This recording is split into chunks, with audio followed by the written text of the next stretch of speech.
Assalamualaikum warahmatullahi wabarakatuh. Para pemirsa Kupas Channel yang berbahagia, kembali kita bertemu di channel ini setelah beberapa lama kita tidak mengupdate video atau diskusi dengan Ustadz Musa. Kini kita kembali menyapa para pemirsa sekalian, para penonton Kupas Channel. Bagaimana Ustadz kabarnya? Sehat? Alhamdulillah. Sehat. Akhirnya Bisa kembali kita menjumpai ya. Para penonton Kupas Channel.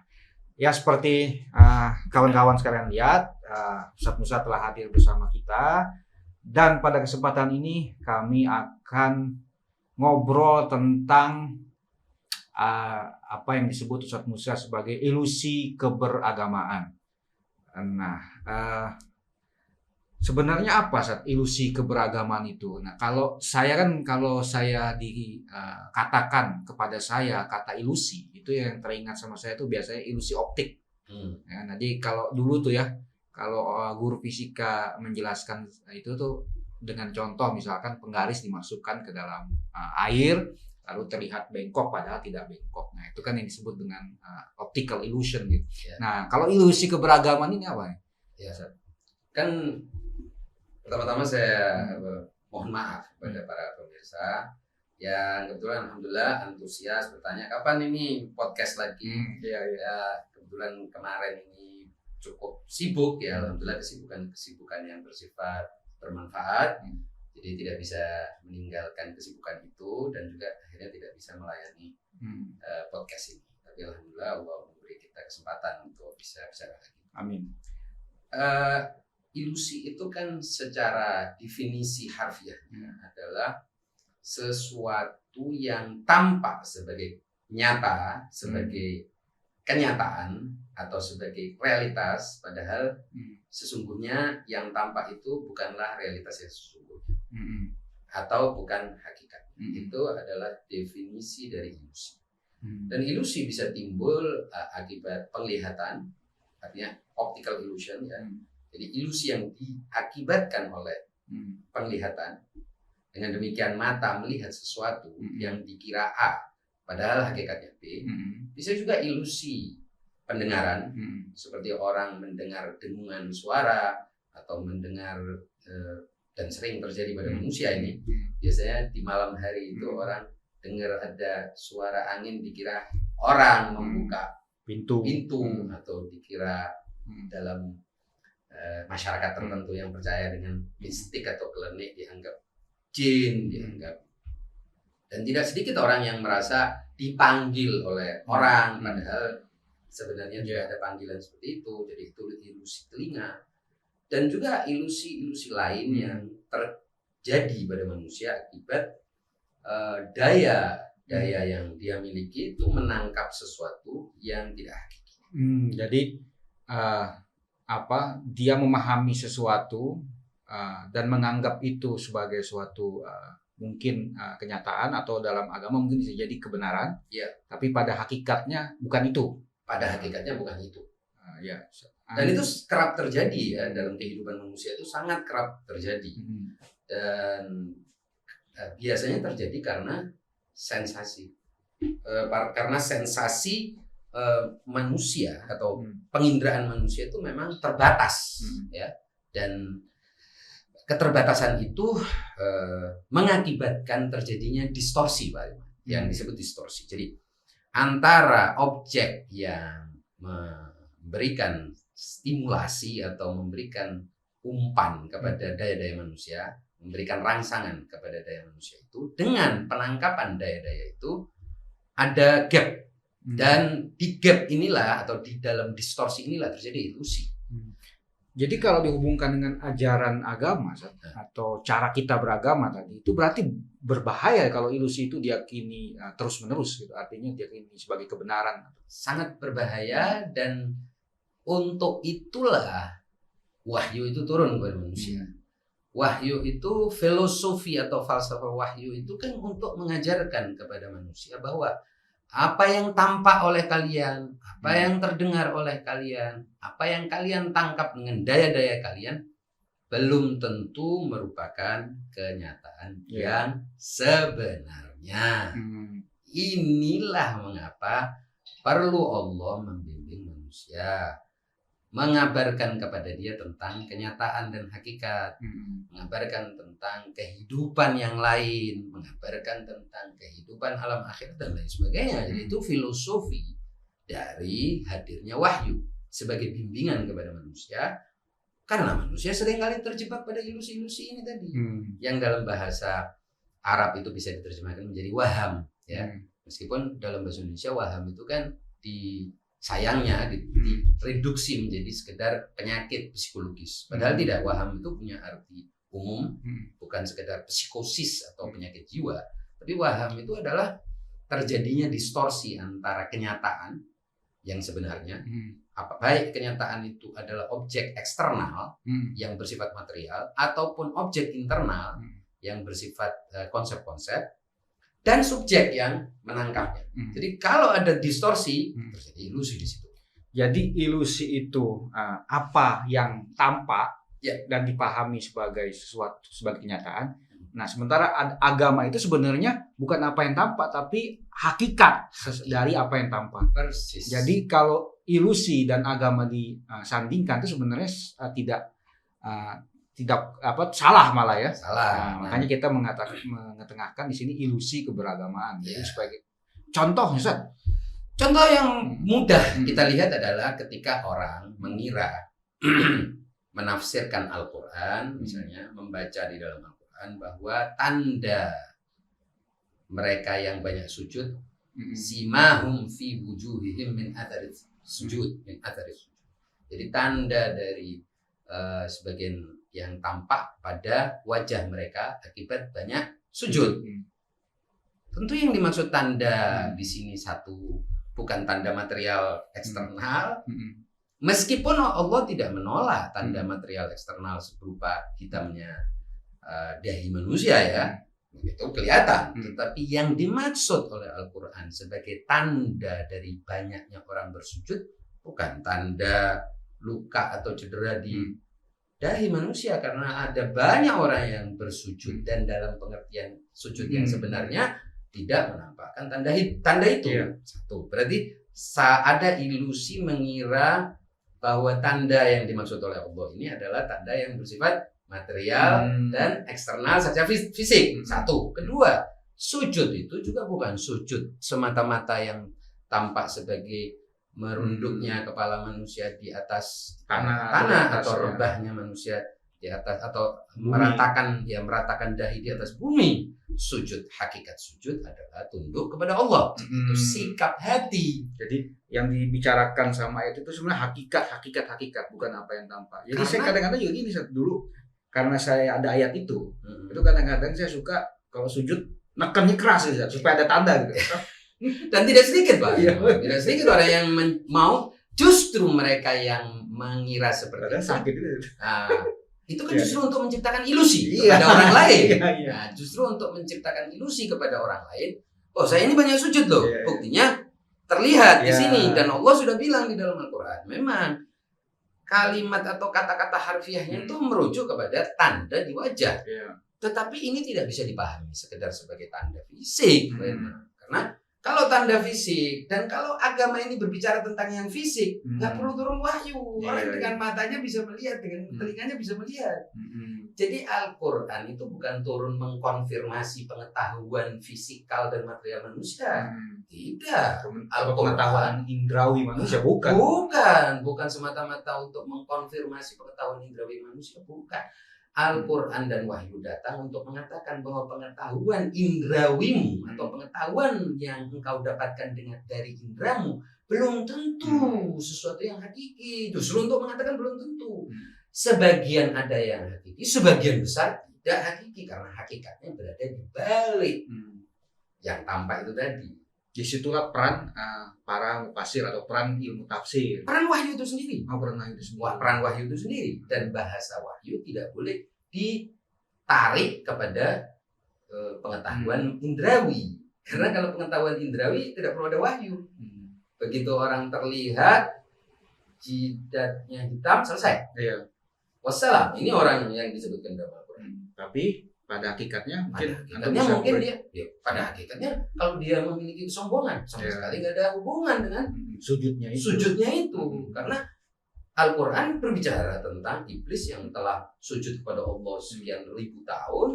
Ternyata ketika disuruh sujud kepada Adam, dia menolak. Berarti sujudnya dia selama itu bukan sujud untuk Allah. Karena buktinya perintah Allah untuk sujud kepada Adam sama seperti perintah Allah untuk sujud kepada dia tolak yang pertama. Meskipun dia menerima yang kedua, yaitu sujud kepada Allah. Berarti dia bukan sujud untuk Allah. Berarti dia sujud untuk kepentingan dirinya sendiri.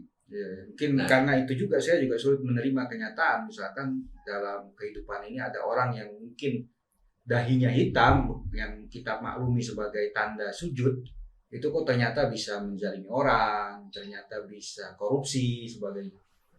Nah, oleh sebab itu kita ini sebagai orang yang belajar agama harus menerima wahyu itu dalam tingkatan-tingkatan yang berbeda-beda. Ya, ada yang wahyu berbicara tentang hukum yang bersifat fisik seperti syariat. Tetapi syariat ini juga harus dimaknai sebagai bagian dari landasan atau jalan kita menemukan hakikat. Jadi karena tujuan sebenarnya bukan cuma syariat, karena Allah juga sudah menyatakan. Contoh lain yang lebih ekstrim, wailun lil musallin. Mengapa Allah di sini bilang celaka bagi orang yang sholat? Karena Allah ingin mengatakan bahwa sholat fisik yang tidak disertai dengan sholat secara hati, yaitu khusyuk, celaka. Karena ini cuma gerakan fisikal. Dan gerakan fisikal bukanlah sholat dalam pengertiannya utuh dan hakiki. Sholat yang hakiki adalah apabila engkau dalam sholatmu khusyuk, hadir hatimu. Dan hati bukan sesuatu yang tampak secara fisik. Kalbu manusia tidak, bukan jantung manusia. Kalbu manusia adalah sesuatu yang berada di dalam wilayah yang abstrak atau imaterial. Nah, ini yang seringkali orang terilusi oleh apa yang tampak itu tadi. Jadi mengalami ilusi, mengira bahwa kalau dia perbanyak sholat fisik, dia akan mendapatkan kedudukan sebagai musallun yang di dalam Al-Quran dipuji, ya kan? Alladzina hum ala salatihim yuhafizun, ya kan? Nah, ya, itu maksudnya bukan hanya fisik, bukan hanya menjaga kerutinan sholatnya tidak bolong gitu kan, yuhafizun itu, tapi memang makna sholat itu yang terus dijaga dalam kehidupan yang dan itu yang bisa 24 jam orang sholat kepada Allah Subhanahu wa taala dalam pengertian khusyuk. Bukan cuma 5 waktu itu ya. Bukan cuma 5 waktu, kemudian setelah itu dia tidak menjaga hak orang, tidak menghargai orang, tidak atau merendahkan orang, tidak memuliakan orang, tidak menunaikan hak-hak dan kewajiban dia kepada orang, kepada dirinya, kepada siapa saja. Artinya orang ini sedang menipu, baik menipu dirinya maupun menipu orang lain, tapi dia tidak bisa menipu Allah. Allah tidak akan tertipu, para malaikat tidak akan tertipu. Nah, jadi penipuan itulah letak ilusi. Di sini agama itu tidak bisa dipahami justru ilusinya. Tidak boleh kita memahami ilusinya. Nah, jadi banyak sekali contohnya Pak Irman. Seperti contoh yang mungkin juga kita bisa jadikan sebagai pelajaran. Ketika orang mengira memaknai sabar hanya sekedar tidak melawan, tidak melakukan apa-apa secara fisik. Secara fisik sabar itu tidak melakukan apa-apa, tidak bereaksi. Jadi dimaki orang diam, tidak melawan, tidak, bukan berarti sabar. Boleh jadi dia sedang melakukan sesuatu yang tidak bertentangan justru dengan sabar. Artinya kalau kita melihat orang yang melawan, menolak kebatilan dan memprotes kebatilan dan seterusnya, boleh jadi dia yang sabar.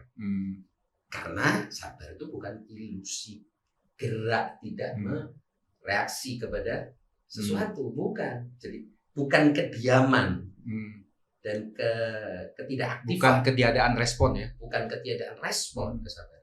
Sabar itu adalah sikap hati untuk apa? Untuk tetap di jalan kebenaran meskipun menghadapi 1001 kesulitan dan tantangan. Itu sabar. Sabar bukan tidak bereaksi, bukan. Sabar itu sebuah sikap secara batin dulu. Jadi sabar itu secara batin dulu. Baru kemudian sikap secara batin itu bisa tampak secara lahiriah sebagai aksi dan aktivitas. Bisa juga tampak sebagai ketidakaktifan. Tidak masalah.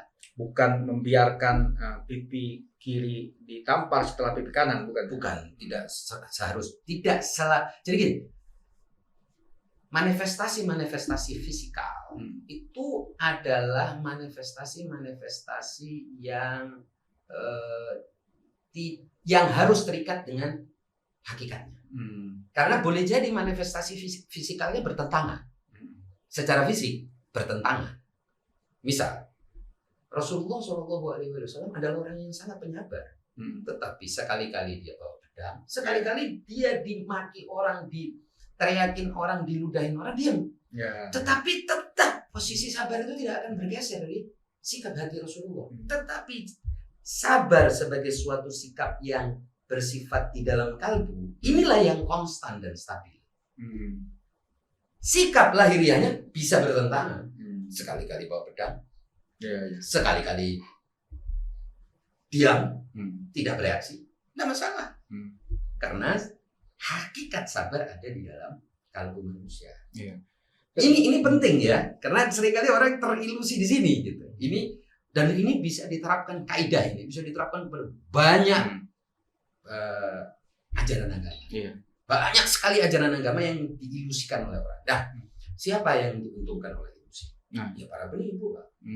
Ya memang mereka tujuannya bukan, karena memang ilusi juga kan ditampilkan dalam sulap ya. Nah, itu kan untuk menipu mata kita.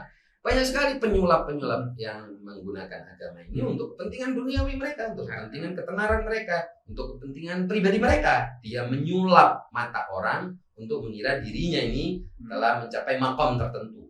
Misalnya orang, tidak bisa kita menafsirkan zuhud itu sekedar orang yang tidak punya harta. Tidak bisa. Orang berharta pun bisa zuhud. Karena zuhud itu sikap batin. Dan manusia itu hakikatnya ada di dalam substansi dan jiwanya. Hakikat manusia bukan tubuh ini. Keliru orang yang mengira hakikat manusia itu tubuh ini. Keliru di dalam pandangan agama. Justru itu yang mau dikatakan bukan manusia, hakikatnya bukan tubuh ini.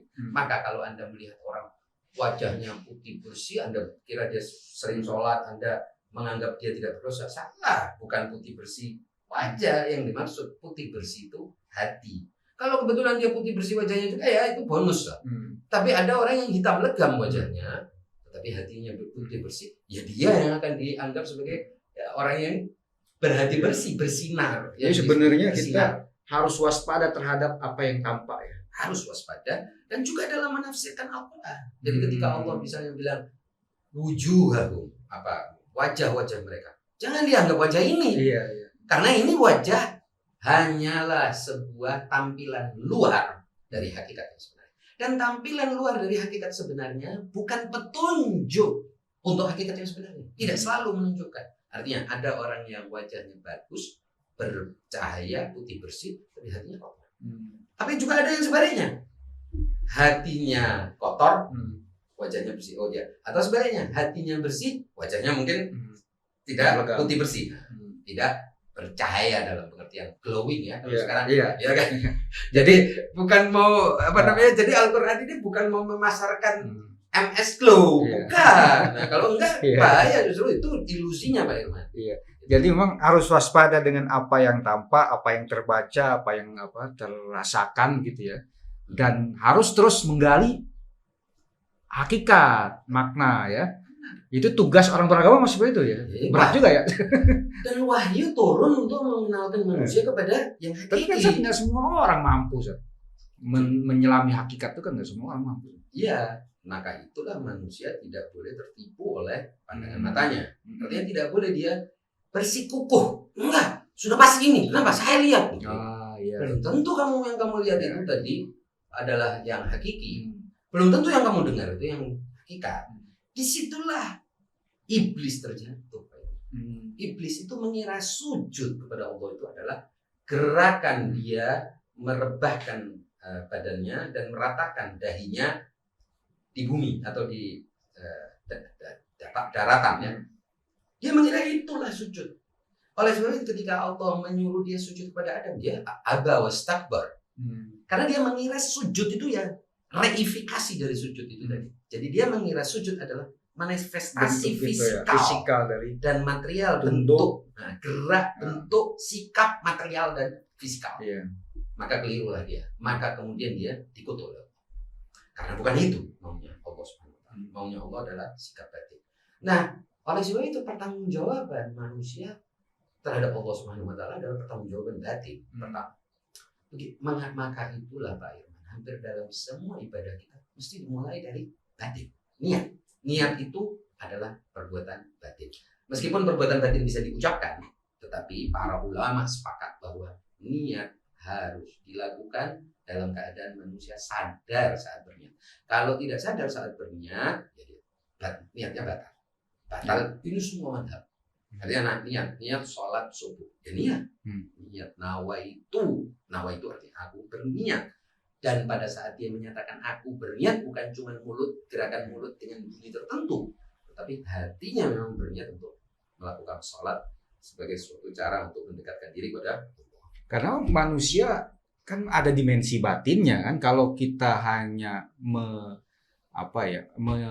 memupuk atau memberi makan dimensi fisik kita saja kan, dimensi batinnya juga kan jadi dimensi batin kita jadi berontak juga kan, jadi jadi ada yang sesuatu yang hilang kan. Nah, agama di situ sebenarnya saya jangan dibalikkan lagi ke fisik-fisik lagi gitu ya. Betul. Justru wahyu kan saya bilang. Wahyu ini kan turun sebagai sebuah naba pada bahkan kenabian itu sendiri dalam bahasa Arab dari nubuwah ya. Jadi naba itu kan naba itu dalam bahasa Arab artinya informasi tentang sesuatu yang wahyu. Nabi itu turun dan kenabian itu hadir untuk manusia sebagai bimbingan kepada sesuatu yang hakiki yang tidak tampak oleh mata dia. Kalau tampak, tidak perlu wahyu setebal itu. Tidak perlu ada agama. Tidak perlu itu. Wahyu setebal itu untuk mengatakan kepada manusia, wahai manusia, kamu rendah hati. Matamu, telingamu meskipun sehat, tetapi belum tentu menangkap kebenaran dengan itu. Betul, mata dan telinga dan semua panca indera dan semua fisik manusia bisa menjadi alat. Alat ya. Alat bukan tujuan. Alat juga belum tentu mengantarkan kita kepada akhir tujuan. Salah satu alat harus saya tekankan. Wahai manusia, tubuhmu dengan seluruh daya yang ada di dalamnya hanyalah salah satu alat. Salah satu alat untuk mengantarmu kepada kebenaran. Tapi bukan dipegang satu-satunya. Ini penting. Dan ini bisa kita terapkan untuk banyak hal. Artinya dalam memahami agama, bahkan Allamah Tabatabai di dalam tafsir Al-Quran memberikan kaidah. Dia memberikan kaidah yang dia sampaikan adalah begini. Tidak boleh kita memahami apapun kalimat di dalam Al-Quran, kata di dalam Al-Quran, dalam sebagai konsep-konsep. Kata itu kan konsep-konsep ya. Dalam misdak fisikalnya semata-mata. Tidak boleh. Setiap kata. Contohnya nun wal qalami wa ma yasturun. Nun dan pena yang dibuat menulis. Pena ini jangan diartikan pena letterlock fisik itu, tapi fungsi pena. Artinya pena itu ada yang terlihat oleh matamu, bentuknya seperti yang kau pahami. Ada juga pena yang tidak terlihat oleh matamu dan bentuknya tidak kau sadari. Juga ada pena di alam-alam lain. Yang jelas fungsinya pena itu adalah untuk menulis. Jadi bisa juga malaikat menggunakan pena, tapi bukan pena yang diproduksi oleh pilot. Iya. Gitu. Ya karena memang banyak sih ada ars, ars secara yadun, tangan. Contoh yang sering kali menjadi perdebatan dalam teologi kan ars. Ar-Rahman wa 'alal arsy istawa. Yang Maha Pengasih Istawan duduk di atas singgasana. Jangan dibayangkan singgasananya itu seperti singgasana para raja. Bukan, itu singgasana dalam pengertian kekuasaan yang mencakup dan dijelaskanlah oleh para ahli tafsir tentang makna al-arsy itu. Tangan, yadullah fawqa aydihim, tangan Allah di atas tangan mereka. Apakah Allah punya tangan? Tangan kanan, tangan kiri? Enggak. Jadi kaidah yang disampaikan oleh Allamah Tabatabai adalah bahwa kalimat-kalimat yang digunakan Al-Quran mudah-mudahan jangan direduksi hanya pada misdak material. Misdak ini apa ya? Contoh. Petunjuk-petunjuk, indikasi. Contoh-contoh atau denotasi fisik. Fisikal. Ya. Jadi rujukan eksternal fisikalnya. Jangan direduksi pada rujukan eksternal atau acuan eksternal fisik saja. Karena pasti tidak hanya itu. Meskipun tercakup di dalamnya itu, tapi tidak mungkin ada wahyu yang hanya mentok di situ. Nggak mungkin. Karena itu wahyu yang sangat sangat mengandung ilusi. Karena itu bisa membodohi manusia. Menarik. Terjadi. Kata-kata Al-Matawawi ini menarik sekali. Itu kaidah yang disampaikan Al-Matawawi dalam pengantar tafsir Mizan. Jadi tidak boleh memahami. Bahkan mungkin kata-kata apa? Wa ma Muhammadun illa aba ahadim min rijalikum itu kayak abau mungkin ya. Semua. Itu juga jangan ditafsirkan sebagai bapak secara biologis juga ya. Tapi bisa kalau bapak secara biologis jelas kan ditolak. Dan bukanlah Muhammad itu ayah dari salah satu di antara lelaki yang ada di kalian. Tetapi di dalam hadis Rasulullah mengatakan, ya Ali, ana wa anta abawa hadhil ummah. Wahai Ali, aku dan engkau adalah kedua ayah dari umat ini. Nah, itu ayah di situ mesti dilihat bukan sebagai ayah biologis kan? Pasti bukan biologis. Ya. Contoh ya, lagi ini contoh-contoh saja ya, ilusi beragama. Juga di sisi lain, Allah Subhanahu wa taala memperkenalkan azwajuhu, artinya istri-istri Nabi ummahatul mukminin. Ibu-ibu kaum mukminin, ibu biologis pasti enggak loh. Iya, enggak. Jadi ini yang harus dipahami oleh manusia dalam melihat ya semua hal itu. Juga Pak Irman, orang itu melihat kemuliaan. Apa itu kemuliaan? Itu bukan harta. Nah, Allah tidak bilang itu kemuliaan. Kemuliaan yang dimaksud oleh Allah juga bukan itu. Kalaupun ada harta dianggap sebagai kemuliaan, mesti dipahami hakikat kemuliaannya dulu. Baru kita bisa simpulkan apakah harta bagi orang itu kemuliaan atau kehinaan. Jadi setelah kita melihat atau menyimpulkan apa hakikat kemuliaan, baru kita bisa enggak, ini bukan kemuliaan karena ternyata harta bagi dia membawa kepada kerusakan, kesengsaraan, kezaliman, bukan kemuliaan berarti. Tadi saya mungkin agak ada sedikit mungkin saya keliru ya. Tadi wa ma Muhammadun illa aba ahadin min rijalikum. Masalah ya. Muhammadun. Ada ilahnya, Pak. Wa ma Muhammadun aba ahad. Oh, aba ada. Oke ya, kan bukan. Kalau illa ya berarti membenarkan. Oke. Mungkin ada yang contoh lain yang disampaikan, Ustaz. Ada lagi wa ma Muhammadun illa rasulun. Itu ada lagi wa ma Muhammadun illa rasulun. Kalau yang itu ini sorry juga. Makana Muhammadun aba ahadin min rijalikum. Yang satunya lagi wa ma Muhammadun illa rasul. Ya, rasul wa ma. Jadi makana Muhammadun aba ahadin min rijalikum. Iya. Ya. Mungkin ada lagi Ustaz. Kita mungkin nanti akan banyak bicara soal isu keagamaan ini secara khusus ya, tema per tema ya. Karena kan ya, tapi pada intinya sih kita mesti tadi ya, Ustaz ya, waspada terhadap apa yang terbaca dari wahyu, dan juga mesti terus ya menggali makna, dan itulah mengapa sebenarnya agama itu tidak selesai dengan kita sekedar memeluk Islam terus syahadat, harus terus belajar berarti. Iya, jadi intinya wahyu ini turun kan untuk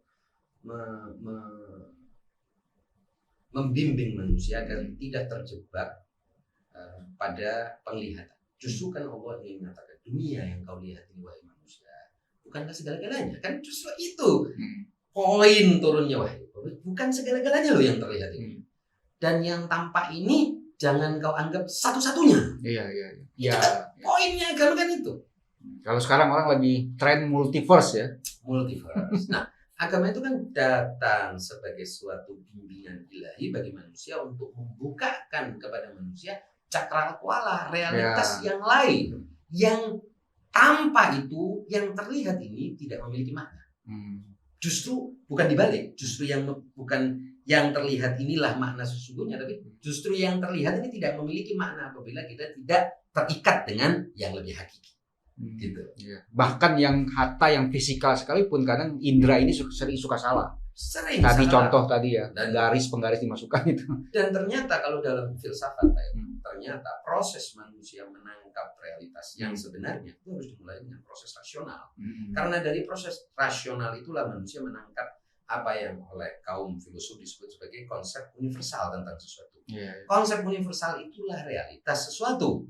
Adapun contoh-contoh individual atau rujukan atau acuan individual yang terlihat oleh mata manusia adalah contoh. Jadi kita tidak boleh terjebak di dalam contoh itu dan meninggalkan konsep universal yang sesungguhnya merupakan faktor pendefinisi dari realitas yang kita lihat. Contoh misalnya, manusia. Apakah manusia itu tubuh yang fisikal ini?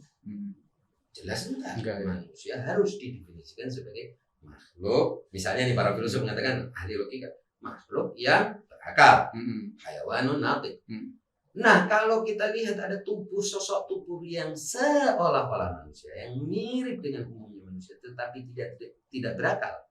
Ya, bukan manusia. Allah menjelaskan. Sampai sekarang juga kalau tidak salah ya. Ya, inna syarrad dawabi indallahi, sesungguhnya seburuk-buruknya binatang yang melata di muka bumi adalah di dalam Al-Quran itu menarik ya. Jadi inna syarrad dawabi indallahi summul bukmul ladina la ya'qilun. Sesungguhnya binatang yang seburuk-buruknya pada sisi Allah ialah orang-orang yang peka. Artinya peka. Tuli. Ya, peka itu bisu, oh ya. Dan tuli yang tidak mengerti apapun dan tidak berakal. Jadi kita punya gambaran bahwa maksudnya yang berakal. Kalau nggak berakal bukan termasuk orang yang kalau menciptakan termasuk tubuh manusia gitu loh. Menciptakan tubuh biologis ini kan setidaknya para ilmuwan sudah mencapai itu kan melalui cloning segala macam. Tapi kan yang persoalan sampai sekarang bagaimana memindahkan kesadaran orang itu kan ke dalam tubuh, nggak bisa itu. Nah, makanya kita diajarkan oleh wahyu ini untuk melihat kepada hakikat, bukan terjerumus ke dalam yang dapat. Maka itu aneh. Jadi saya ini kan pernah menulis buku tentang ilusi identitas Arab. Pada bilang orang Arab tuh kelihatan kok, ilmu katon kok, ilmu yang terlihat kok dibilang ilusi kan gitu. Saya bilang justru yang terlihat itu sering ilusi. Makanya betul. Kalimat ilusi muncul untuk mengatakan bahwa jangan tertipu pada apa yang terlihat. Disitulah letak ilusi, karena kamu ngotot mau berpegang pada yang terlihat. Padahal yang terlihat seringkali menimbulkan ilusi. Seringkali. Kalau semata-mata hanya itu yang dipegang. Justru manusia itu punya akal untuk akalnya mengkonfirmasi apakah yang terlihat ini sudah benar. Akalnya yang mengkonfirmasi, nggak benar. Nggak mungkin yang namanya penggaris atau tongkat itu bisa tiba-tiba bengkok hanya dengan dicelupkan ke dalam air. Tidak mungkin. Akalnya membantah apa yang terlihat. Tidak mungkin di padang Sahara yang begitu bentangannya luas tiba-tiba ada air yang Fata Morgana itu salah satu contoh. Tiba-tiba ada uap yang membumbung. Pasti ini sesuatu yang lain. Panas. Tidak mungkin ada bentuk manusia mendengar suatu panggilan di malam hari tanpa ada orang yang memanggil. Berarti ini dengungan dan lain sebagainya. Itu makanya manusia tidak boleh tertipu oleh itu. Dan istilah Al-Quran itu kan tipuan. Setan menipu, dunia menipu. Menipu itu apa? Mengilusi, menciptakan ilusi bagi kita. Ilusi itu yang harus kita. Tapi sayangnya ilusi jadi hiburan. Menghibur orang misalnya kan ilusi, master of illusion kan. Dan bukan hanya senang kan ditipu, senang. Bukan hanya itu, ternyata kebanyakan transaksi dan interaksi antar manusia itu seringkali berbasis pada ilusi. Jadi misalnya ada satu orang, saya kenal orang bukan seorang yang terlalu pandai, kita tahu pemahaman agamanya pelintat-pelintut, tapi dia mampu mengilusikan kepada semua orang bahwa dia ini yang paling pandai. Buktinya dia kalau orang berpandangan dia kritik, dia menunjukkan bahwa dia lebih tahu. Padahal ini ilusi. Yang tahu bahwa dia berilusi adalah yang lebih tahu. Tapi yang tidak tahu, enggak dia orang alim ini, buktinya semua orang berpandangan kritik. Dia bisa mengkritik orang, dia canggih dalam memahami ini. Ya, kamu kan memberikan ilusi itu kepada yang awam. Tapi kalau kamu mau benar-benar menunjukkan kepandaianmu, ya tulis skripsi, tesis, disertasi, uji kepada orang yang lebih alim, jangan dijejalkan kepada yang lebih bodoh. Di situ nanti kamu akan teruji, kamu ini memang pintar apa cuman sok pintar. Artinya mengilusikan kepada orang lain kepandaian dan kepintaran. Jangan. Ya, Kalau sebenarnya itu juga ya. dia menipu dirinya, menipu orang lain. Nah, ini justru wahyu turun untuk membongkar. Ya. Ya sebenarnya juga mewaspadai ilusi itu juga mendidik jiwa kita ini supaya apa ya, supaya lebih sabar kan, tidak bereaksi terhadap apa yang tampak gitu kan, lebih menunda dulu mungkin ya, ada pause ya untuk memahami gitu kan, dan juga untuk belajar melihat bahwa diri kita tuh banyak kelemahan. Iya. Dan ini kan saya sering mendengar dari ahli-ahli hikmah kan, salah satu basic atau prinsip dasar agama itu kan kerendahan hati. Iya. Karena disitulah iblis gagal, meskipun dia ahli ibadah dan lama beribadah, gagal karena dia tidak punya kerendahan hati. Jadi kenapa kerendahan hati penting? Karena kerendahan hati itu yang mengantarkan orang kepada kebenaran. Dan kerendahan hati juga yang akan memperkuat orang di posisi benar. Karena dia rendah hati. Kalau dia sombong, dia akan mudah dikalahkan. Oke, baik Ustaz. Terima kasih atas penjelasannya tentang apa itu ilusi keagamaan. Berikut sedikit contoh-contohnya dari Ustadz. Nanti kemungkinan para pemirsa Kupas, kita akan membahas satu persatu, mungkin case by case apa ilusi keagamaan ini atau keberagaman ini, karena tidak mungkin kita membahasnya dalam satu video. Tapi pada intinya tadi kira-kira ya, bukan pada ini, tapi kira-kira mungkin saya ingin menyarankan kepada saya dan kita semua, para pemirsa semua, ada waspada terhadap apa yang tampak dan teruslah menggali makna dan hakikat. Demikian kurang lebihnya kami mohon maaf. Billahi taufiq wal hidayah. Wassalamualaikum warahmatullahi wabarakatuh.